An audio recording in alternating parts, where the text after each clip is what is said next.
को। दान परमार्थ पावन परम पुण्य है, खोया सर्वस्व जो ना किया दान को। नगर उज्जैन में एक बनिया रहा, नाम दशरथ सही भारी धनवान था। जिंदगी में सुकर्म कोई किया ही नहीं, सारे अवगुण भरे पापी नादान था।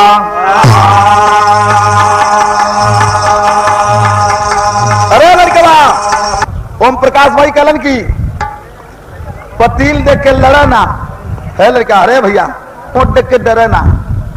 तो इहो कहा जाला कि जबले पतिला कहा जाला ना कि जबले मोटका दुब्बर हो तबले पतिका स्वाहा हो जाइए। और मोट पतिल में अंतर हो। दशरथ नाम के एक बनिया रहल, इतना धनी इतना धनी इतना धनी कि समझ लो इतना धनी रहल। लेकिन कभी की लिखलन कि जिंदगी में सुकर्म कोई किया ही नहीं, सारे अवगुण भरे पापी नादान था। हर आदमी एक आठे अच्छा काम करन, एक आठे गलतों कर देलन। लेकिन दशरथ बनिया का बात सुना कि एक हर आदमी एक आठे अच्छा करियन तो एक आठे गलत कर दियन, एक आठे गलत करियन एक आठे अच्छा कर दिलन। यहां से कहानी के शुरुआत में कभी लिखलन एक बात क्या कि अरे कभी कर्तव्य से किस्मत को बदलते देखा, और समय के चक्र में पत्थर को पिघलते देखा। दशरथ बनिया जो बड़ा ही अत्याचारी था, अब खेलता जुआ निस्बासर बना जुआरी था। हर जुए में अपना सारा धन बर्बाद किया, और लुटा कर धन अपना गैरों का घर आबाद किया। अमीरी आंगन में आगमन हुआ गरीबी का, बिकल बनिया बिगुल बजा है बदनसीबी का। जुआ खेले, ताड़ी पिए, शराब पिए है भाई साहब, गलत लत रहा लोकर जैसन तोहार लत हो गलत। गनवा गावती तू बतियावत हवा सुन ला। एक दिन ऐसा बल कि जुआ खेलते खेलते सब धन दौलत बाजी पर लगा दिया भाई साहब। तनिक बैठ दिया, महल अटारी दुकान दौड़ी खेती बाड़ी सब कुछ हार गल। अब ओकरे पास खैले के ठिकाना न रह गल। एक थे उपाय खैले के कैले रहल। कौन उपाय का भयल? अरे जुआ में हारी गईले महलाया तारिया, बन के भिखारी घूमे नगरी में। जुआ में हारी गईले महलाया तारिया, बन के भिखारी घूमे नगरी में। जुआ में हारी गईले महलाया तारिया, भिखारी घूमे नगरी में। अरे जुआ में हारी गईले महलया तारिया, बन के भिखारी घूमे नगरी में। कहिया में लेहल कभी खवाली झोरिया, बन के भिखारी घूमे नगरी में। पाइयों के साथ एक दिन बनी आया नरिया, खेला है जुआ लेके रुपया उधरिया। यार पलटल पासा भर गई रुपया से झोरिया, बन के भिखारी घूमे नगरी में। भीख मांग करके जीवन बितावे। एक दिन सवेरे के टाइम दशरथ बनिया कंधे में झोली लेकर के भिक्षा मांगने के निकला है।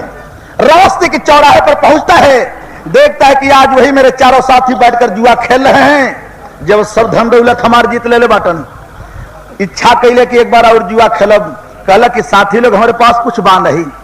सवेरे के टाइम निकलने अगर दान चाउर जौना मिलल भिक्षा में तौना लगा देती दाव पर, लेकिन कुछ मिलल नहीं। बाज हमार मन करत बा जुआ खेले बदे, तो हमके लोगन 10 रुपया उधार दा। 10 रुपया उधार लेकर के जुआ खेलता है दशरथ बनिया। भगवान की मर्जी की इतना रुपया जीतल, इतना रुपया जीतल, इतना रुपया जीतल कि रुपया से होकर झोलिया भर गई। अब ओके गाना आवे लगल कि कजरवा में हाय राम बड़ा दुख दीना। जब रुपया के झोली पा गया जीत ले तो गावत जात बा तो तर्ज बदल गई। शारदा सिन्हा वाला रिकॉर्डवा जो पहलवा बजे हुआ बा कि अरे प्रीतिया खियर प्रीतिया काहे के लगवला, बिकल दिया रहलो ना जाए। अकल कर हमारे वो नजरिया से नजरिया मिलौले रहा। सबका पैसा बरोबर हम पैसा दे ले। अब जौन बा ये तर्जवा के हम बदल देते हैं। सुना जो रुपया के झोली लेके गावत जात पर तर्ज हवा कि यही रे गाँव जब इनके कपड़ा पर गांजा का पेड़ हो कि यही रे धानवा कैसे चली है तोर दुकानवा यही रे धानवा। तो हमार विचार बाकी तने कनी यही पर लहाई देखी लहेला कि ना तो हम फिट कैले हैं कि अरे यही रे चीरई कि यही रे चीरई ऐसन दिहलु काहे बीरई ऐसन दिहलु काहे बीरई यही रे चीरई ऐसन दिहलु काहे बीरई यही रे चीरई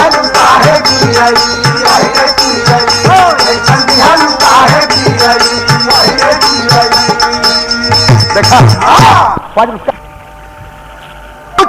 लेबू की जौन पूरा वाली मुरई यही रे चीरई आ चापब गिनने लगबू तरई चापब गिनने लगबू तरई यही रे चीरई चापब गिनने लगबू तरई यही रे चीरई चापब गिनने लगबू तरई यही रे चीरई चापब गिनने लगबू तरई यही रे चीरई।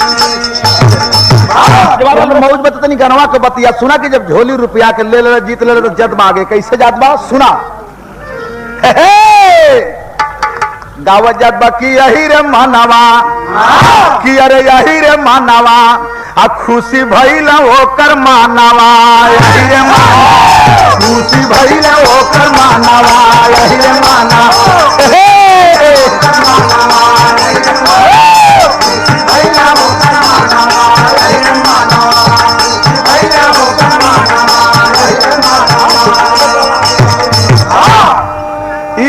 के आगे बढ़ल मिलल एक माया नवा यही रे मानवा अब माता करली रुदानवा यही रे माता करली रुदानवा यही रे माना माता करली रुदानवा यही रे माना माता करली रुदानवा यही रे मानवा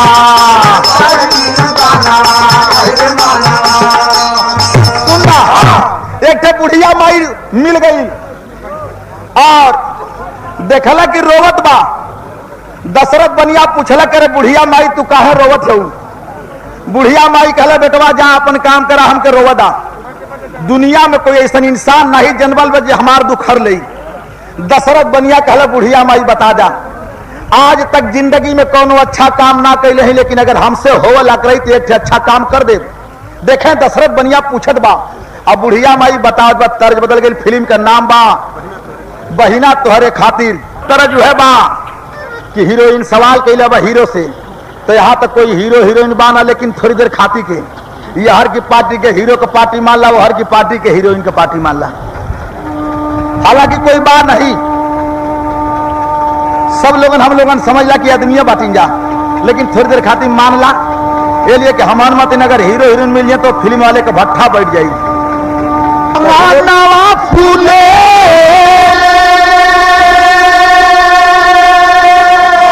चंपा या चमेलिया बाबू हर के करे आंगने फूले हर नेबुला रासदार बाबू है के करे आंगने नेबुला रासदार बाबू है के करे आंगने नेबुला रासदार बाबू है के करे आंगने फूले रासदार बाबू है के करे आंगने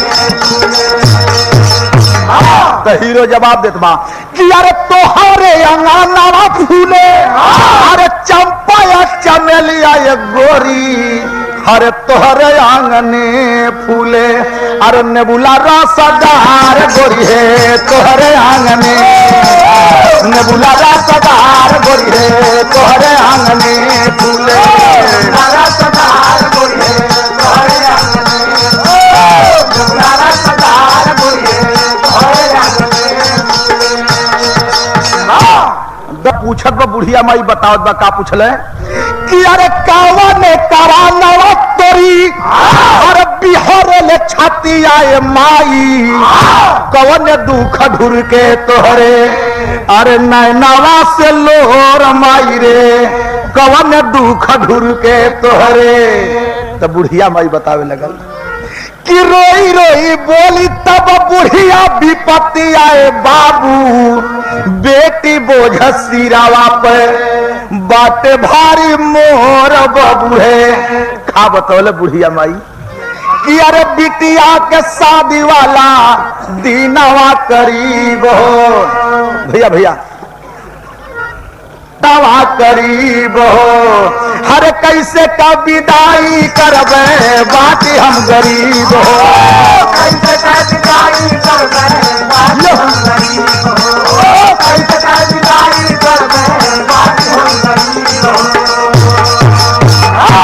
कि अरे कैसे कर रखब अपन दुआरे कही जाती आए बाबू, बेटी बोझ सिरावा पे बाटे भारी मोहर बाबू है, बेटी बोझ सिरा बाटे भारी मोहर बाबू है, बेटी बोझ सिरावा पे बाटे भारी मोहर बाबू है, बेटी बोझ सिरावा पे। बुढ़िया माई बतौला कि बेटवा घर में सयान बिटिया हो, चिंता इस बात के घर में एक पैसा नहीं है, और जब बारात दरवाजे पर आएगी तो बिटिया के कैसे विदाई करब, कैसे सेवा करब बाराती के, यही चिंता हो। दशरथ बनिया कहला बुढ़िया माई रो मत, आज हम रुपया एक झोला जितले बाटी कैले का। दशरथ बनिया कभी टेरी लिखलन ये देखें, पत्थर को भी पसीना आ गया कि अरे निकली सूल पुंज से गुलकी गंधन बीना, कि अरे पतझड़ का उजड़ा गुलशन भी गुलजार कभी हो सकता है, अगर दिल में दया का अंश अगर उद्गार कभी हो सकता है। तो बोली बुढ़िया उस बनिया से, देखे भाव बड़ा अच्छा बा, बोली बुढ़िया उस बनिया से करे बेटवाई तू का करत हवा, रुपया के झोली देत हवा तो सुन ला एक बात हमार। बोला बनिया उस बुढ़िया से, यह ले रुपये की झोली को, और कर बिहवल बिटिया की शादी उपहार दिया उस घोली को। अरे बुढ़िया माई रुपया के झोली ले, रुपया के झोली जब बुढ़िया माई पोला बड़ा खुश भइल, आशीर्वाद दहला, लेकिन करती क्या है कि पाकर रुपये की झोली को, अरे वो बुढ़िया दुआ मनाई है, घर आकर उस रुपये से बिटिया की शादी सुघर रचाई है। अपने बिटिया के विदाई कैले, सेवा सत्कार बारात के कैले, तो आप लोग जानेला, सब लोग कहेला कि हमा जवन करबा हुआ जाके भगवान के पास पैबा। तो हमेशा दशरथ बनिया गलत काम किया था, भगवान के डायरी में होकर फलों के नरक नरक लिखल लल, लेकिन ये अच्छा काम कर दिया। इसका फल क्या लिखा गया सुने कि अरे विधानों के खाते में बनिया के इस कर्तव्य का उल्लेख हुआ, और सदा के लिए नरक 3 घंटे का स्वर्ग विशेष हुआ। हमेशा के लिए नरक और 3 घंटा खातिर के स्वर्ग लिखा गया। सुन ला। तो जब थोड़े दिन के बाद मर करके दशरथ बनिया वहां पहुंचल, तब का बात सुना, तर्ज बदल गई। तर्जवा है बा कि अरे ले जा लवंडा के, कि अरे ले जा लवंडा के बम्बई बाजार, दुकान तोहर खूब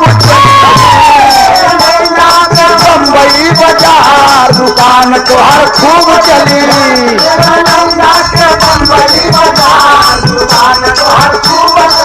अरे ले जा लवंडा के बम्बई बाजार।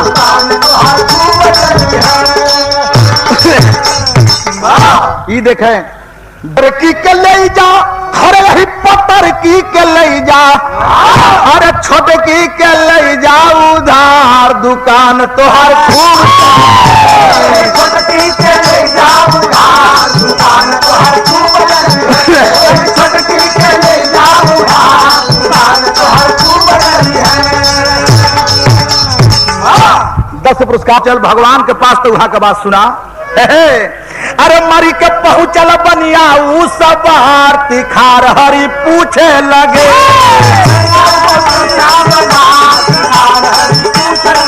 मरी के पहुंचा है बनिया दरबार खार हरी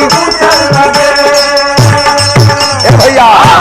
और जब वहां पहुंचलन है, जमदेवता बनिया के करनी धरनी का रजिस्टर निकलन, पन्ना पलटा लगल कि का कैले हवा, का यहाँ मिले के चाहिए।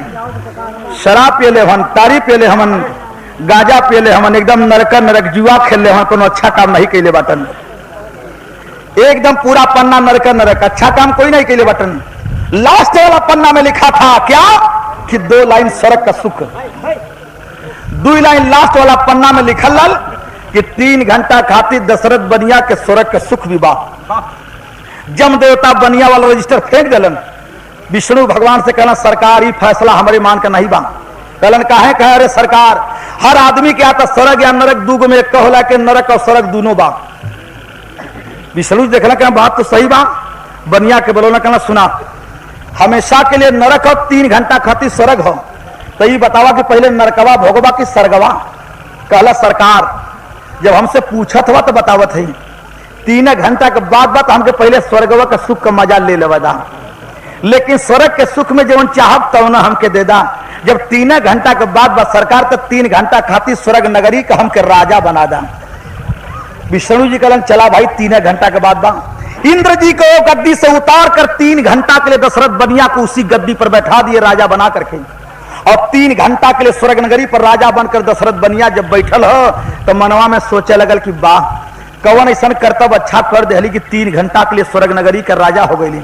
सोच लिया कि जिंदगी में कोई अच्छा काम नहीं किया हूं, एक ही अच्छा काम किया हूं, वो अच्छा काम ई बा कि बुढ़िया की बिटिया के शादी में रुपया के झोलिया वह दिहले बाटी, वही का फल बा कि 3 घंटा के लिए स्वर्ग नगरी का राजा बन गया हूं। तब 3 घंटा हम ही राजा बाटी, तो फिर बोला वाला के बा हमारा न चली यहाँ, तो कुछ काम कर ली। दशरथ बनिया एक बात सोचला काम हाय कि अरे बना स्वर्ग का मालिक वह अभिमनिया बनिया सोचला, अरे दान पवली देवतन का राजधानिया बनिया सोचला, दान पवली देवतन का राजधानिया बनिया सोचला, पवली देवतन का राजधानिया बनिया सोचला।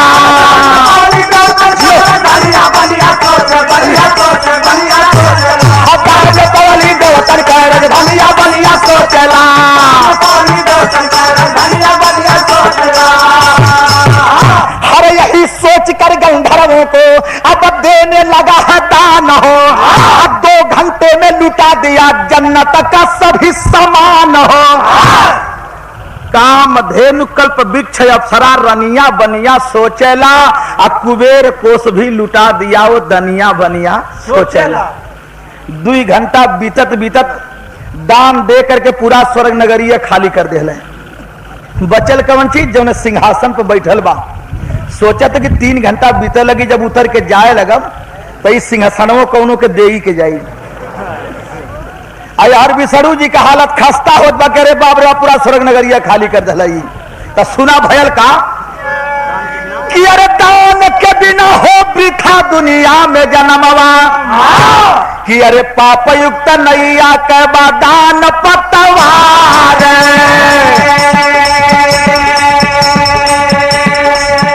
हर दान में लुटा ढल पूरा स्वर्ग लोकावा, अरे केवल सिंहासन हवा बचल उस बार। देखी के तमाशा विष्णु जी घबराइले, अरे बनिया से जा करके पूछल तिखार, अरे कवन करनवा लुटौला स्वर्ग लोकावा, तो बोला तब बनिया भरत मुस्कान। अरे सरकार पूछता हुआ तो बतावत है कि एक छोटी सी रुपया के झोली बुढ़िया की बिटिया के शादी में दे दिली, तो 3 घंटा खातिर स्वर्ग नगरी का राजा हो गई। तो सोचली ने कि अगर ये सब मौका मिलल बा दान कर दे, तो जो पपवा कैल ही तवन का पपवा हमार पट जाओ। विष्णु जी कहला तू तो बहुत चलाक बनत हवा, कहला तो और का समझत हवा। सुना विष्णु जी तुरंत गए सरस्वती माँ के पास, कहला का हो, अरे जल्दी जाके बनियावा के दिमाग घुमावा ना तो सिंहासनवा बचल बा उहो कौनों के दे देला। माँ सरस्वती बनिया के दिमाग में जाकर सवार हो गई। किसी तरह से 3 घंटा व्यतीत हुआ। गद्दी से उतरकर जब बनिया चलने लगा है तब विष्णु जी बोलना कि सुन ले जाए एक बात, हई दान दे के स्वर्ग नगरी खाली कर दे हला तो तुहार जान के छुट्टी तरह न हुई, तो अगर फिर दोबारा जन्म लेकर के ही धरती पर मृत्यु लोक में जाए को होई। अब भीख मांग करके दान मांग करके ऐसा अच्छे स्वर्ग नगरी बनावे को होई, तब तोहरे जान का छुट्टी हुई। देखा वो बनिया फिर जन्म लेके हमारे और आपके सामने आए ही जगहिया पर, और भीख मांग कर एक स्वर्ग नगरी भी बनाया है। लेकिन स्वर्ग नगरी बाटे कहां, वो हर तो सुनला कि जम्बू नगर बसल, मोहनी झील बनल। हाई सुना कि जब वो आयल तो भीख मांग के स्वर्ग नगरी है धरतिया पर बनौले बा, और वो नमवा का पड़ल बनिया का सुनला। अब 10 पुरस्कार का भयल। हाय हर जकर नमवा का खुशबू गगन में बिखरी, अरे पवल धरती पर जनमवाया के काशी नगरी।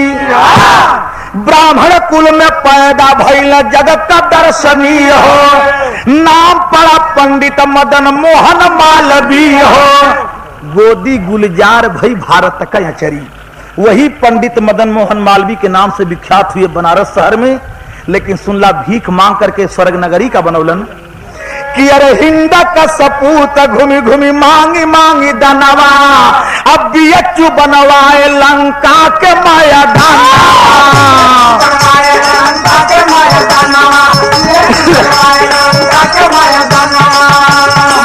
अरे गोदी गुलजार भाई भारत का अचारी, अब पवल धरती पर जन्मवाया के काशी।